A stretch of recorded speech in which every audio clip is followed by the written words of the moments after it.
This is the revolution. This is our time to evolve. This is our time to come together, our time to really look at how powerful we are.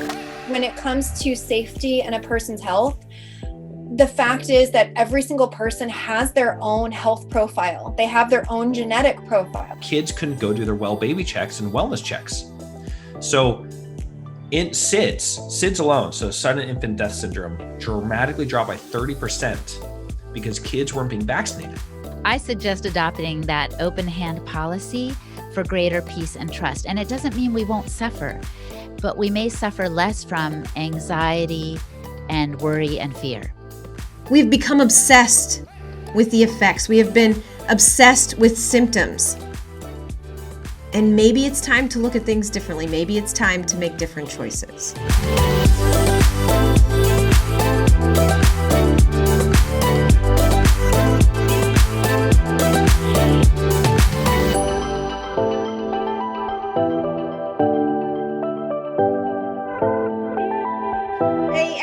It's Dr. Devin. I have a California warrior in the house today for If They Knew. He has personality for days. He is the epitome of power and living in your authentic badassness, if I can say that. I have Dr. Ian Davis-Tremayne. So welcome and thank you. Yeah. I just want to jump right in. So for people, I mean, if you can give us a little tidbit, who are you? And we, us people down here in the heartland, we hear what it's like in California, but what's the world looking like for you these days? Well, that's a lot. So, well, I'll just say who I am first. So yeah, I'm Ian Davis-Tremayne. I'm a chiropractor and I'm in Marin County. So we're right above San Francisco in the Bay Area. I grew up in the town that I work in, or that my practice is in, and I live just north of it. So I specialize. So I'm a chiropractor who specializes in what's called upper cervical care.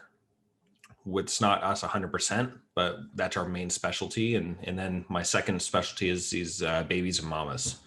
So our practice flourishes. We've done really well. I've been there for 12 years and we've done incredible based off of us just being experts in the field of chiropractic as opposed to just a general chiropractor. We have 10 chiropractors on our whole block alone.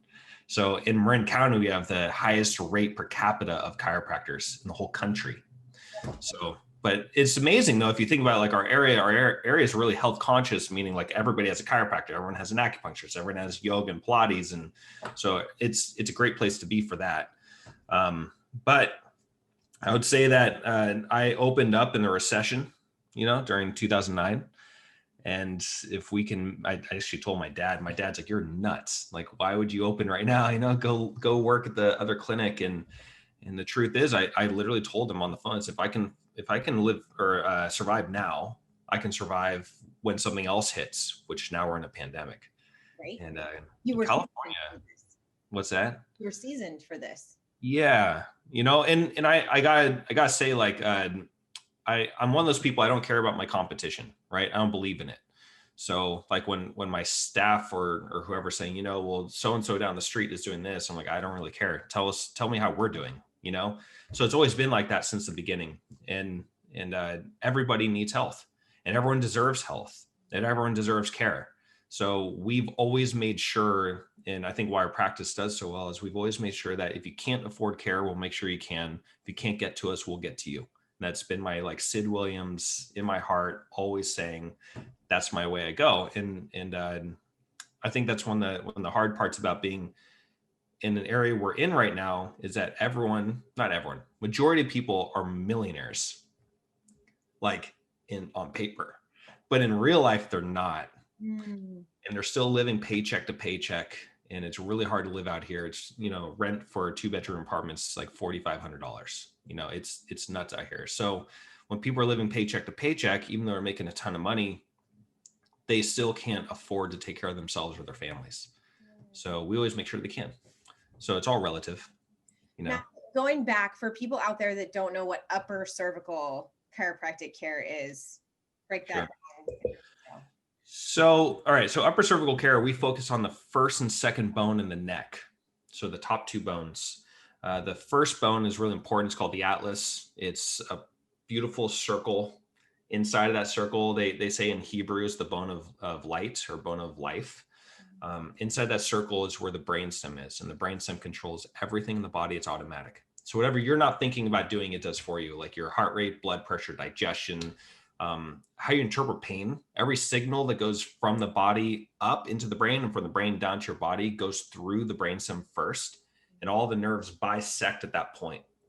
So, for instance, if that first bone is slightly torqued and misaligned, it'll torque the brainstem too, because the brainstem is actually attached to it by ligaments for a safety mechanism. Whereas the rest of the spine is kind of free floating, like the spinal cord is kind of free floating in the spine. This one's actually attached by dural ligaments. So if there's a torsion, it torques on the nervous system as well. And that decreases the function of it. Doesn't stop it, it just decreases the function. And a bunch of things can kind of go awry. So what we do as specialists in that area is we take very special x-rays. We see exactly where it is. We actually measure it to the degree and to the measure or to the laterality. So we actually know exactly where it is. So we know exactly how to correct it, to realign it, to bring the brainstem back to normal function. And we also pre and post check it neurologically with thermographic exams every single time. So we make sure we should adjust. Then we make sure if we did it, then we did the proper way. Our goal is not to adjust. So that's kind of the big difference with us and like what people think is traditional chiropractic is that you don't get adjusted because you walked in. You get adjusted because you need it specifically through objective measures. So I like to describe it to my new patients, because a lot of new patients in our area have already had chiropractic. And they come in, they get actually referred by chiropractors, not like all the time. Chiropractors like, go see Dr. Ian, go see Dr. John, whoever it is in the office. And they come in being adjusted once, twice a week for maintenance. And we don't want to hypermobilize areas, especially C1 and C2. And we are going to do everything possible to make sure we don't have to adjust. So our goal is to convince ourselves to not adjust in this kind of work. I think people assume all chiropractors are the same, right? And that could be further from the truth. And so I think that's also where the problem lies, though, is that people think that since every chiropractor is the same, that your one bad experience means chiropractic doesn't work. And that, but they'll still go see an MD who has horrible bedside manner, has pumped them full of drugs, and like, well, I'll try a new MD because maybe they have different philosophy. Well, you should understand that chiropractic is the same way. In fact, chiropractic is an art form. So even an upper cervical chiropractor might not have had the best results with you, but we'll get better results for you just because our art is a little bit different, or the way we connect with you is a little bit different. So the way I describe it to them, though, the new people is like, listen, you don't go to the dentist for a checkup, just to check out your teeth, and they're going to drill into your tooth just because you're there, and just maybe it's there, maybe it's not. We'll fill up that cavity whether we see it or not. So we're doing everything possible to make sure that you don't have cavities in the spine, to make sure we don't have to do the work. Boom. And that's it. And you can feel like in the way you articulate your art, right? In the way you broke down C1, C2. And I mean, I can geek out on chiropractic all day long because it has absolutely changed and I think saved my life in more ways than I can count.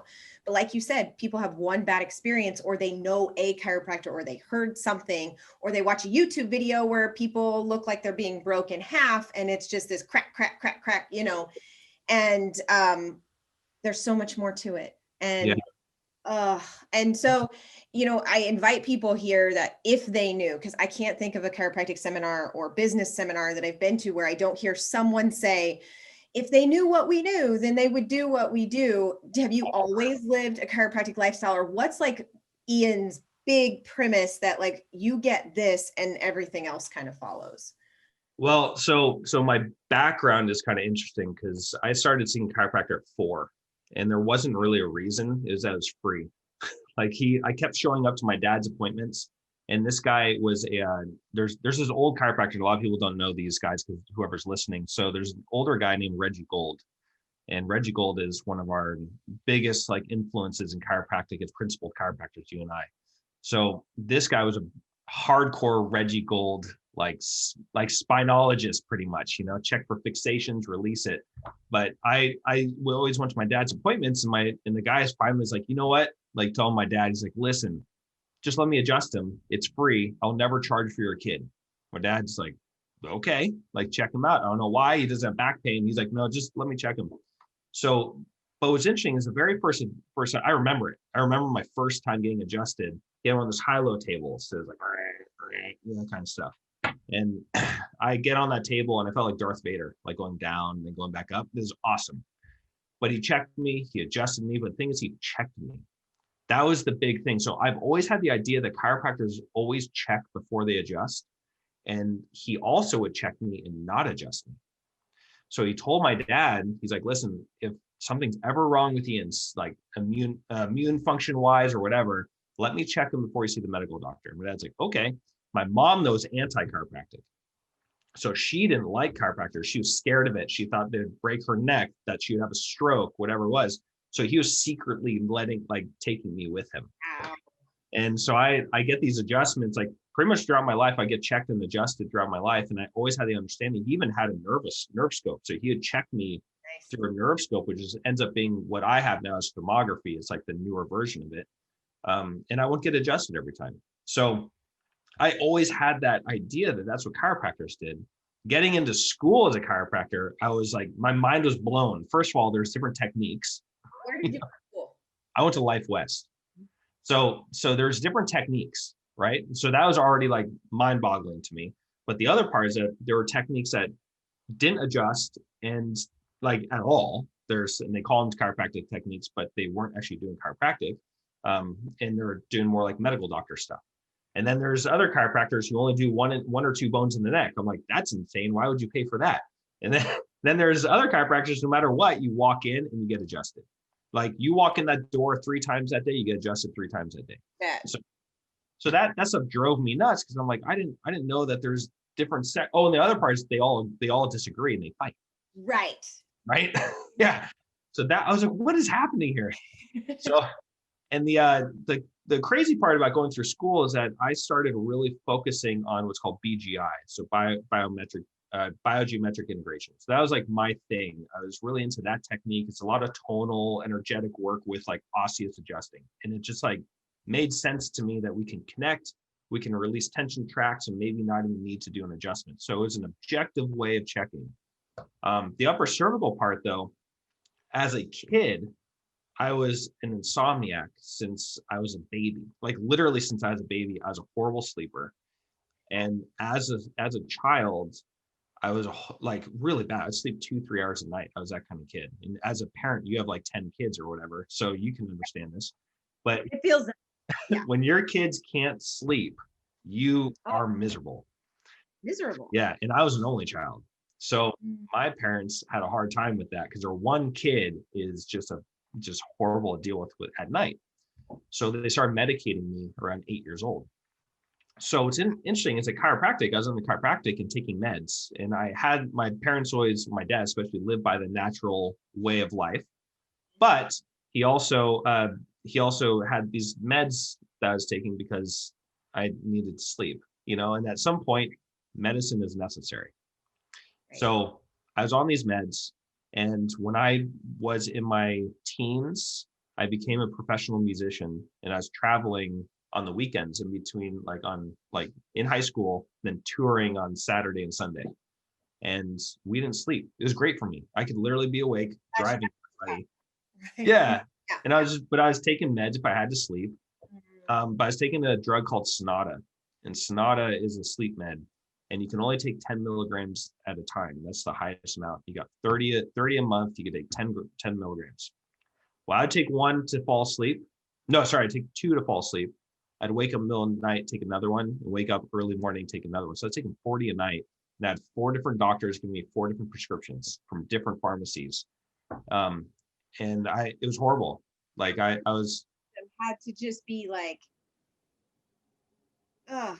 Yeah, no, it was really terrible. I gotta tell you, like thinking back on it, it was just, I stopped doing drugs when I was 14. I was doing hard drugs when I was up until I was 14, from 11 to 14, like PCP, smoking weed all the time. I was doing anything that was there that didn't go in my nose or my arm. I'd smoke it. I was okay with it. But one of the reasons, because I felt horrible all the time. So I just do anything and felt good. Trying to numb the pain. Yeah. Yeah. And then when I turned 14, my dad pretty much told me, like, listen, you're ruining our family. You got to get your stuff together. Stop doing drugs. I was like, okay. So, so I ended up doing these meds, and they became the thing that put me to sleep. But I figured out my way of doing them. Wow. So what ends up happening is that I became a professional musician. I became a studio musician. So I work all night.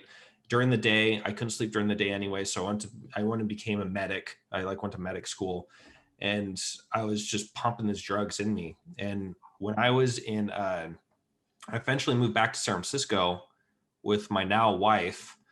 And there was this time that was really difficult, but there was this time that I told her I'm going to cut these drugs cold turkey, because I didn't want to be a chiropractor who smoked. I also chain smoked. So I didn't want to be a chiropractor who smoked. I didn't want to be a chiropractor who did these meds all the time and lived by the meds.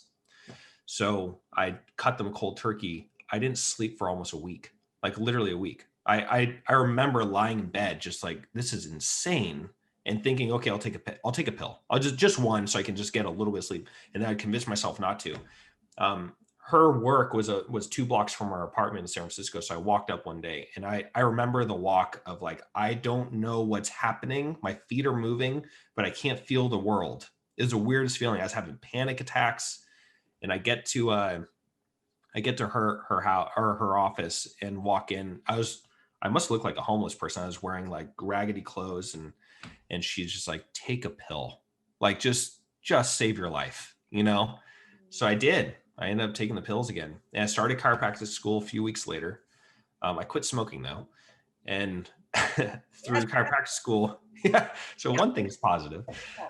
Yeah. So I ended up, taking these pills through chiropractic school. In my last quarter in school, I had a mentor in clinic at school, because we have to do student clinic. It's like residency, if people don't know what that is, but it's our internship. And my main mentor was this guy named Louis Tiscarino, who's an knee-chest upper cervical chiropractor. And I walked in, looked like hell. He's like, what is wrong with you? And I told him everything. I just came clean. I'm like, I'm a drug addict. I'm doing these sleeping pills. I need fucking help, man. Like, I was just really hurting. And he said, okay, well, let me check you. I was like, how? He's like, let me take some x-rays, check you. And I was BGI, he's upper cervical, and we're like, we didn't match very well. We didn't mesh with the philosophies. Mm-hmm. So he takes these x-rays, says I have a major misalignment where my first bone was stuck off to the left and rotated quite a lot. And that rotation is typically birth trauma. Now, I was a kid with a cord around my neck, so eventually I had to do a C-section. Wow. So it makes sense. Start to put all the pieces together. Yeah. Yeah. And he's like, let me adjust you. So he adjusts me. I go up to the resting room. So after an upper cervical chiropractic adjustment, you have to rest for 15 to 20 minutes minimum to let everything settle and let your brainstem kind of recalibrate. So I went to the resting room, laid down, and I passed out. And I get shaken awake about 4 hours later. Like, someone woke me up and like, hey, dude, clinic's closed. And they couldn't find me. Wow. So I was checked in clinic, but no one knew where I was. He was seeing my patients for me and just doing upper cervical on everybody, even though I was like doing BGI on them. And he's just like rocking atlases as I'm taking a nap. I drive home from Hayward, San Francisco, which is roughly an hour to hour and a half. And I was drunk, like just like swerved, like I shouldn't have been driving. The next day, I go with Lou Corletto to Brazil to do a mission trip. And I slept the whole way on the plane, no meds. So that night, sleeps. Right. Yeah. So I didn't take any pills that night. So when I got home, I went straight to bed and slept. Woke up, get on a plane for like pretty much a whole day, sleep. And then every night I slept. And in Brazil, I had some like life-changing experiences of working on people and just adjusting the atlas, Like one guy came in, carried in by his family. He couldn't move. He couldn't walk because he had really bad Parkinson's. I adjusted his atlas, said, rest there. I gave him 20 minutes to rest. And just keep in mind, like we have like laps around this church that we're working through of people waiting. And it's just two of us adjusting in this one church. I go outside, I just start bawling because like I think I finally figured it out. Like this is what I need to do. I'm like bawling. I don't cry too. I'm not a crier in any way. My mom passed away. I didn't even cry, but this like made me cry, you know? And so I cry, I come back in, the guy's sitting up, he hops off my table and shuffles out. He hadn't been able to walk in 5 years. And we did this and he could walk. So that was it. I'm like, okay. I'm in. I'm all in. Yeah, I'm sold. Now I understand chiropractic, and I've been in chiropractic since I was 4. And I finally figured it out, and I'm 26, you know? And so I started practicing upper cervical, and then it became like everyone starts hanging out with me. Hey, can I learn upper cervical? I want to know how you do this. So eventually, like it got overwhelming because students would come and hang out at our office every Thursday night. And it's just too much. So we started a program. Actually, this is the shirt. Can you see it? Yeah. So we started the Revolution, and now we own the largest, I guess, own the largest knee-chest upper cervical group in the whole world. It just blew up because it started changing lives. You, as a student, people as students would get adjusted by us, and finally they'd get it. You know, it wasn't about money. It wasn't about like looking cool and having an ego, and it wasn't nothing like that. It's just like I'll be honest. I don't enjoy doing upper cervical as much as I enjoy doing BGI, full spine, like all that stuff. I enjoy that more because it's more artistic, but we do it because it's what's best for our patients. You know, It's like you're going to be like a proctologist. Right. They don't enjoy what they do, you know, but they know that they can help prevent cancer and figure things out for people and save lives. And that's the way they decide to use our medium to do that. And that's what we're doing, but we're not doing proctology. Right. Just up here, not down. Yeah. And upper cervical isn't upper cervical. It's, you know, cervical neck. Oh, I mean, so, and lots of moms and babies.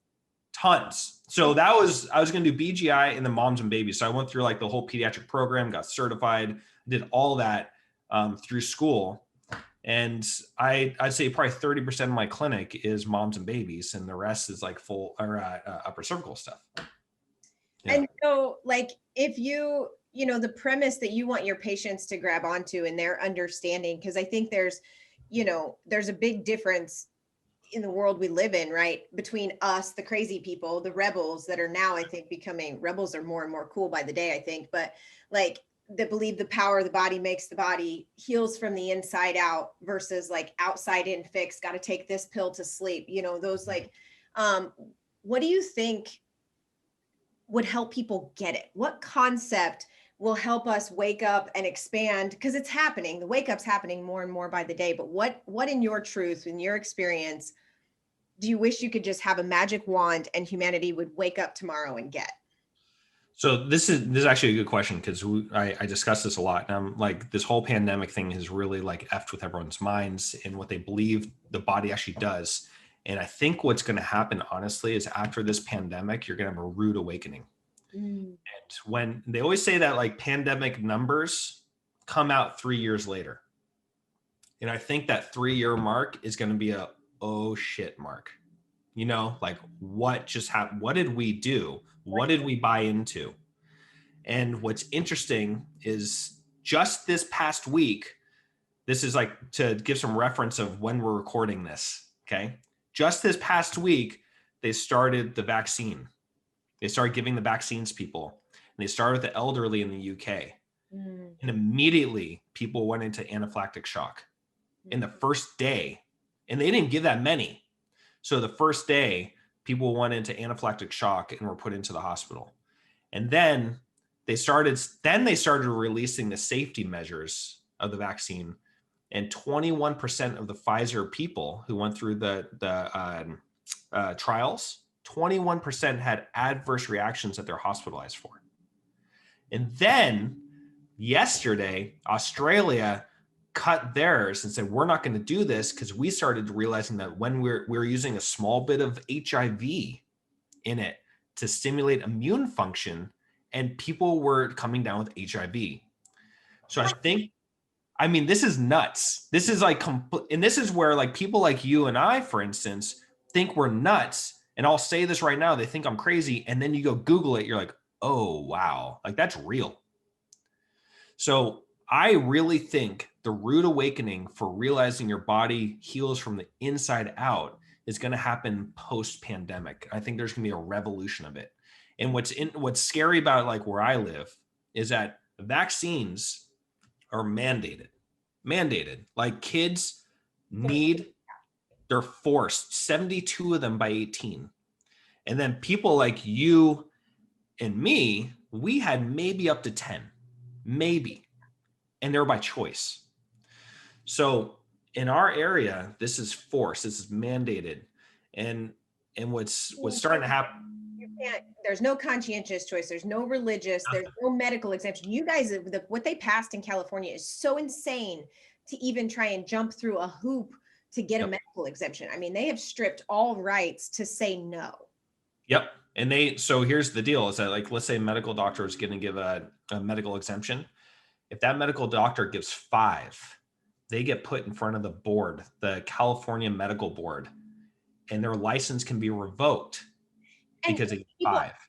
Yeah, they ask that all the time. Why aren't more doctors coming forward? And it's like, well, this is why.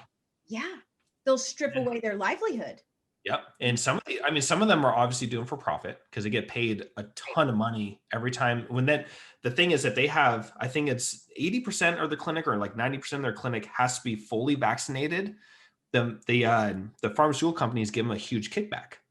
Yeah. Huge. Company. Yeah. Mm-hmm. Yeah. So they get these kickbacks. So on one end, these doctors are going to enjoy the money. On the other end, they're scared. You bet. They're super scared. And the sad part about the situation right now is that the only way to get out of a vaccine in California is if you have anaphylactic shock from the first one of that series. Meaning, like if you have that, you have to do boosters for most shots. The very first one you go into anaphylactic shock, then the rest of those you can prove that I don't get the boosters for those, but you still have to do the other ones on the schedule. It doesn't stop you from vaccine, it stops you from that one vaccine.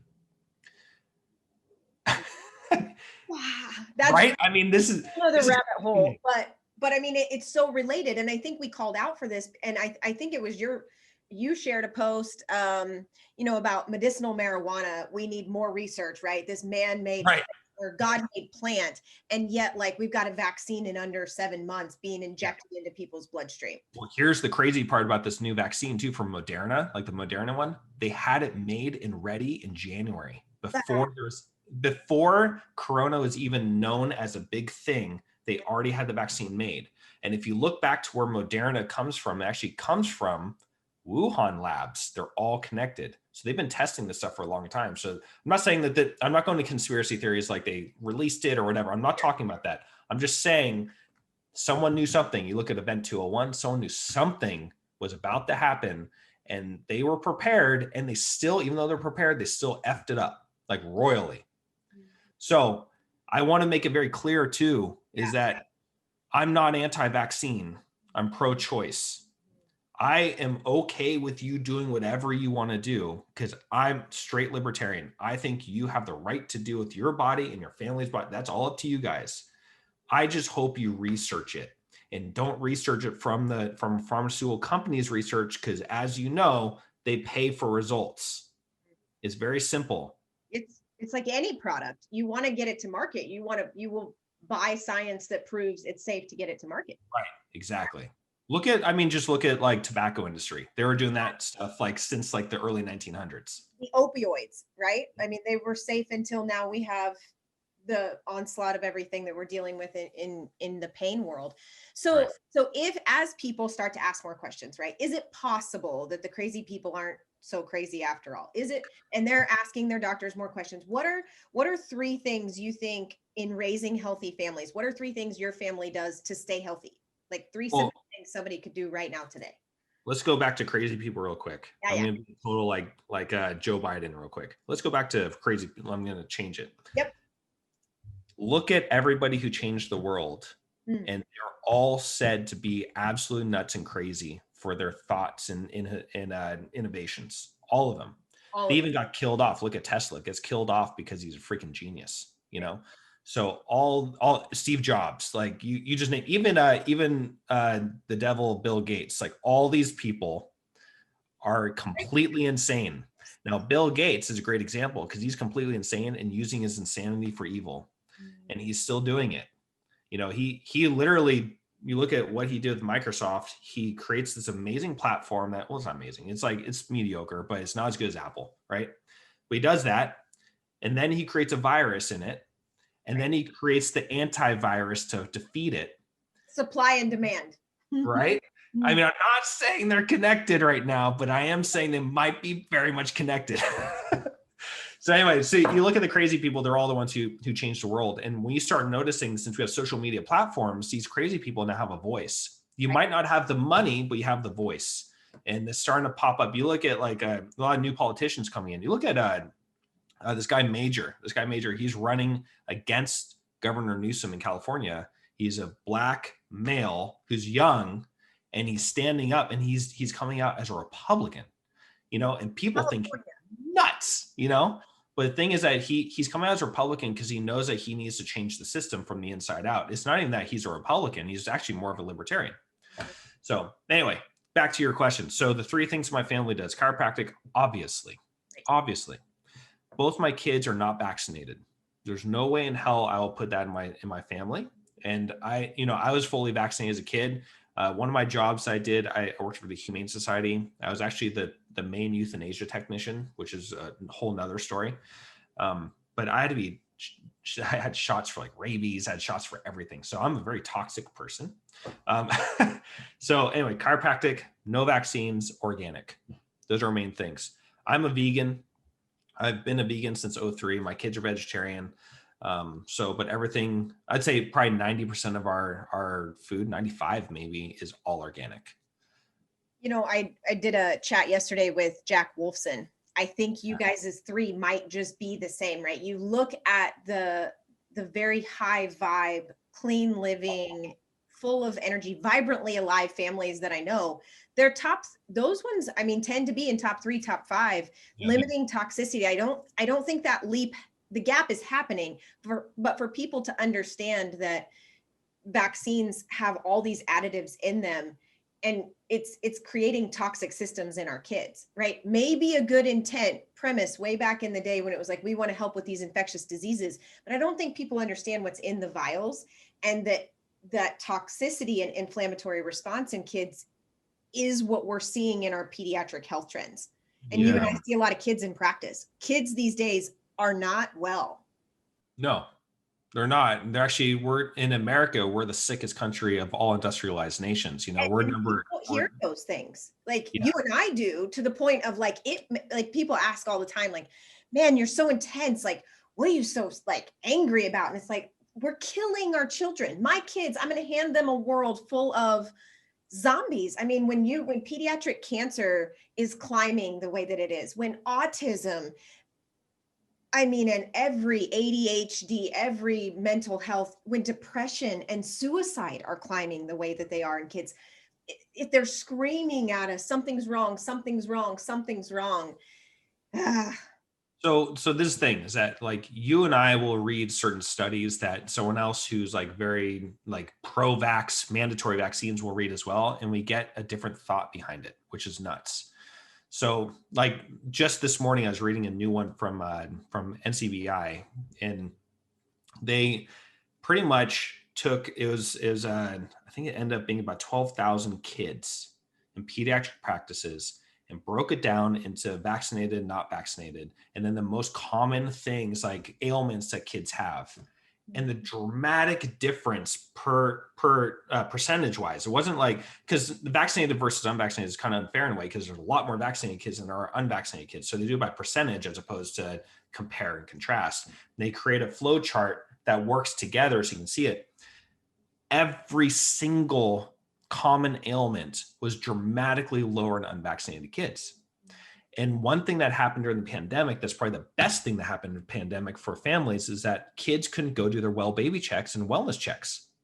So in SIDS alone, so sudden infant death syndrome, dramatically dropped by 30% because kids weren't being vaccinated. And they have already linked this stuff to vaccines, which is nuts, but no one wants to hear it. They're like, la, la, la. Cause, and also the thing is that, right. How do you stop a train with that much momentum?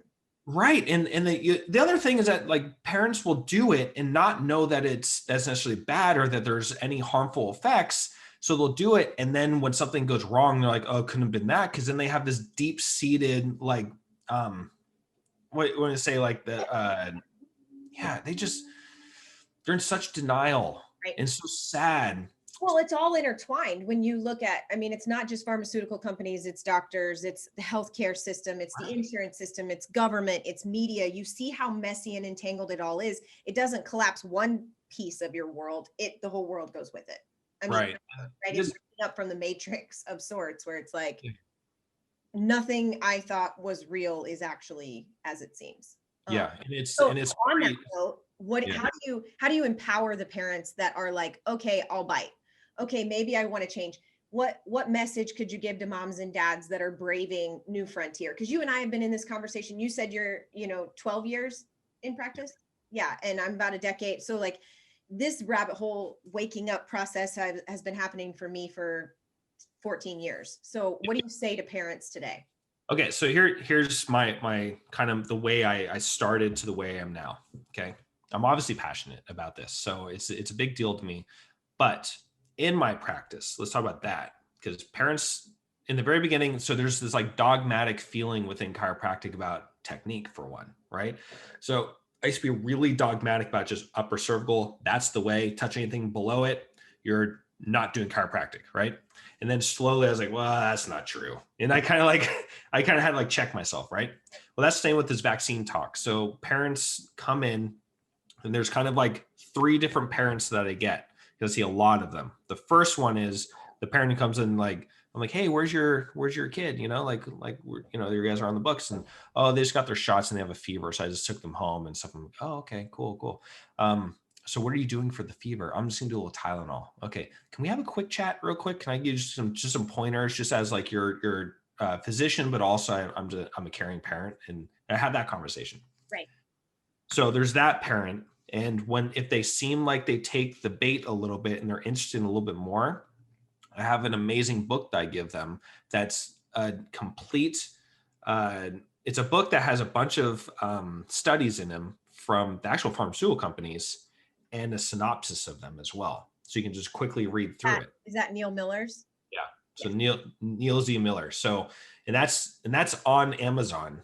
And so I actually have tons of them and I hand them out. I'm like, well, check this out.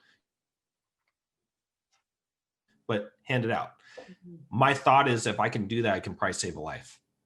In the reality of it, it's like our job here is to save lives and change lives for the better. So I can do that. The second person who comes in is typically the person who's like, my doctor really wants me to do these vaccines, but something in me is like telling me I should hold off, or maybe I should like schedule different, but they won't let me. Okay. Right. They won't let me is what I hear. And then this also goes with moms who are told they can't have a VBAC. So C-section, they have to have a C-section after their first C-section. It's just guaranteed. Everyone gets C-sections. So listen, you're the boss. There's no question about it. You're the boss of you and you're the boss of your kid's health until they're 18. You made that agreement with the universe that is what you will be doing. And you're in charge of that. You need to remember that. And if you have a pediatrician who works for you, you don't work for them, and they're not willing to go by your rules, and they're telling you what you have to do and what's required, that's what they're saying that's required, then they can go F themselves and you go find someone else and I'll help you find that person. So that's the second person. They have the third person who's like, vaccines kill and I'm not going to do them. I'm like, great, slow down, soften up, because that's not how we change the world. So we have that conversation. So those are my 3. Yeah. And you can't always take a level 1 to off the, yeah. Gentle. Like I go back to my first conversation, Dr. Larry Pilevsky, I was in the ICPA and, I had stopped vaccinating myself. I'll just never forget. I asked him about the HPV vaccine because they were pushing it really hard. And he sat down, he started crying, and he said, I think the people that administer that vaccine should be put in jail for murder. And I just was like, what? But then he very gently was like, he explained to me, and we jumped into vaccines in general. And time is of the essence, right? And so I think that I tend to go full Hulk, and it is a reining in process of like, okay, so, and meeting people and in the books and laying breadcrumbs. So to practitioners out there of all disciplines, it's important to open the conversation every chance you get and be as gentle as you can. And when I think about my son or daughter going to touch a hot burner, it's like, don't touch that, so like it is with urgency now to have this conversation because the push is coming fast, and not just for kids, for adults. Yeah. And so I talk to a lot of medical doctors because I get referred by a lot of medical doctors and have great communication with them. We're all good. It's actually not uncommon for the medical doctor to agree, but behind closed doors. Right.